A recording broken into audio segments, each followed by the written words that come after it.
বাংলাদেশে স্বাস্থ্য ঝুঁকি বাড়ছে, যার প্রভাব পড়ছে মা, নবজাতক এবং পুরো স্বাস্থ্য ব্যবস্থার উপর।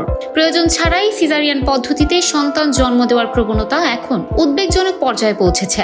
বিশেষজ্ঞরা বলছেন, দ্রুত পদক্ষেপ না নিলে স্বাভাবিক প্রসব ভবিষ্যতে ব্যতিক্রমে পরিণত হতে পারে।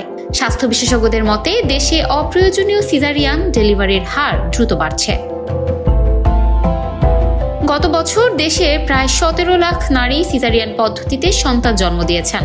বর্তমানে হাসপাতাল ভিত্তিক মোট প্রসবের 79% সিজারিয়ানের মাধ্যমে হচ্ছে, যা বিশ্বের সর্বোচ্চ।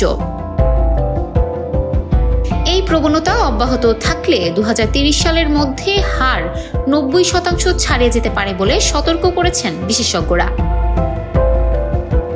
শুধু তাই নয়, এতে তৈরি হচ্ছে বড় ধরনের আর্থিক চাপও। হিসাব অনুযায়ী দেশে বছরে প্রায় 4057 কোটি টাকা ব্যয় হচ্ছে সিজারিয়ান ডেলিভারিতে। বিশেষজ্ঞরা বলছেন, দুর্বল নিয়ন্ত্রণ ব্যবস্থা, মুনাফাভিত্তিক চিকিৎসা এবং স্বাভাবিক প্রসব নিয়ে অন্তঃসত্ত্বা নারীদের ভয় এই সমস্যার প্রধান কারণ।